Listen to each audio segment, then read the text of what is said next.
Hi and welcome to Redeye. With me today I have Daniel Gidlund, CEO of Freemelt. Welcome, Daniel. Thanks, Anton. So you recently released your Q3 report. How would you like to summarize the quarter? Yes, you're right.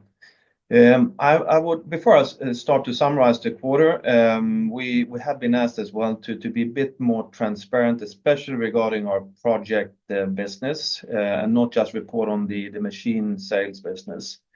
Because the projects that we work with is a really good indicator for the upcoming industrial and serial production opportunities, which will drive the volume sales for us as a company. And during the quarter, we launched 6 new feasibility studies, which is the first part of this development with customers. And we completed 4 projects. And just to mention a few, Saab, for instance, Saab Dynamics, which is in defense. We closed the first phase of a feasibility where Saab is evaluating our technology for producing high performance and complex components for the defense application.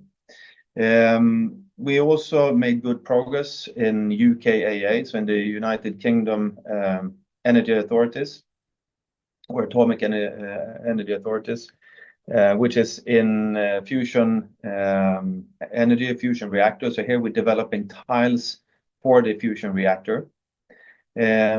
Also, we made some good progress as well in a collaboration with Sandvik and Mid Sweden University. So one important part of the additive manufacturing process and a big, let's say, obstacle to really take it to the next step is the cost for powders. So with Sandvik and Mid Sweden University, we are developing a new process for chemically reduced tungsten powder, which then substantially should reduce the cost.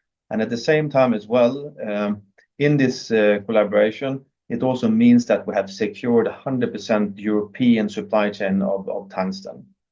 And then from a US perspective, we also see a lot of increased demand and traction, which actually we had to force the establishment of an application center in the US. So now we have actually 6 machines totally or globally. So 5 here in Gothenburg and 1 in the US. And it's important, especially as we work towards the defense industry. And there you have some ITAR regulations as well. So yeah, we can provide them parts to the US defense. What we also made the milestone, I would say, during the quarter was for industrial product Freemelt. So we installed our first machine in Italy with a client called WeRAM. They are a competence center and application center, really trying to help mainly, I would say, the Italian manufacturing industry to industrialize additive manufacturing as a technology. And thanks to this installation, we had our first customer reference in September, which actually led to, after the quarter, our biggest breakthrough as a company, where we signed a contract with a global orthopedic implant OEM, which is, implants is the application with the highest adoption rate for production through additive. So of course, this is very important for us as a company. So all in all, I would say during the quarter, good progress according to our strategy to move more towards the serial production opportunities. And coming back to the numbers, we see that sales rebounded somewhat from Q2 and Q1 levels. What drove sales in the quarter? Yes, yeah, you're right. So the main business still is the academia business, which is mainly machine sales. And in the quarter, we had 2 deliveries of 2 Freemelt 1 machines, 1 to the UK and 1 to US. So that's the main part of the increase. So 86% of total sales actually was from machine sales. The good part, though, is that we see a pickup in paid feasibility studies. So that's of course also promising. But again, from a volume sales point of view, that's later on in for us. And we can also see that costs were down somewhat from Q2, but the cash flow remained relatively soft. I mean, are you happy with these levels, or how should we view it?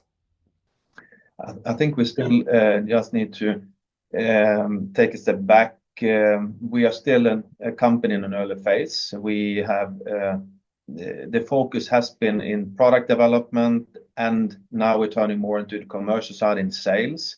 We have tried to streamline the organization. We're around 40 employees at the moment. We have outsourced our assembly business. So we really try to be agile, but any kind of operation kind of overheads. But in the quarter, we did reduce especially the external consultants cost that has been mainly involved from an email finalization perspective before the launch early this year. And I mean, we are soon approaching 2025, and what expectations should investors have for that year, and what do you expect it to differ from 2024? Yes, I think we have started to see some sort of difference already in 2024 on our strategic journey. So just to compare, in 2023, we had 3 paid feasibility studies. And already this year to date, we have had around 20. So it's a huge increase on that side, which means that now the industry start to become more interested and curious about Freemelt's technology. So I think this is what I expect to see a constant increase also in 2025. First, new feasibility studies, but of course also that we start to progress in feasibility studies from phase 1 to phase 2, and then also from feasibility study into proof of concept like this orthopedic implant OEM. And also hopefully during second half of next year that we can also turn some of the proof of concepts into some sort of commitments on production on the production machine. Having that said, we have also since the past 1.5 year trying to really educate the market about the electron beam powder bed fusion more. It's a lot of laser focus in the industry. I think we started to recognize more awareness and interest here as well, even on the academia side. So of course I expect that we can start to see some more gradual ramp up in sales for the Freemelt ONE machine as well. But I think the commercial side on the industrial side has really started, and that's where I definitely want to see it further progress during 2025. And I mean, much of the progress that you have made during the year is not yet reflected in the P&L, and here I think about sales. When can we expect this to happen?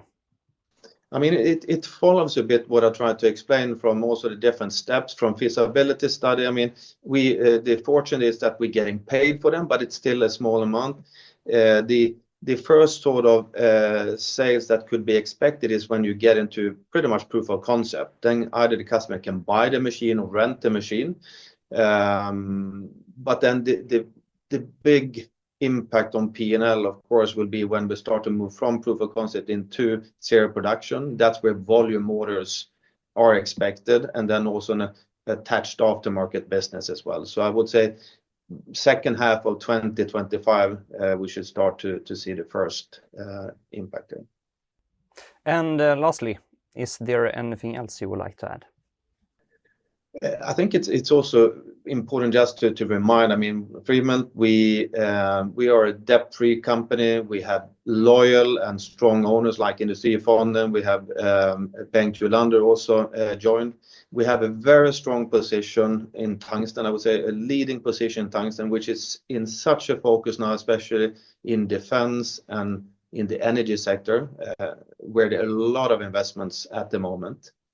And also that together with the recent breakthrough order in implant, then we are in a good position now to really continue growing towards the serial production opportunities, which we are aiming for. So I'm looking forward to 2025. Good. And with that, I thank you for participating. Thank you, Daniel. Thank you.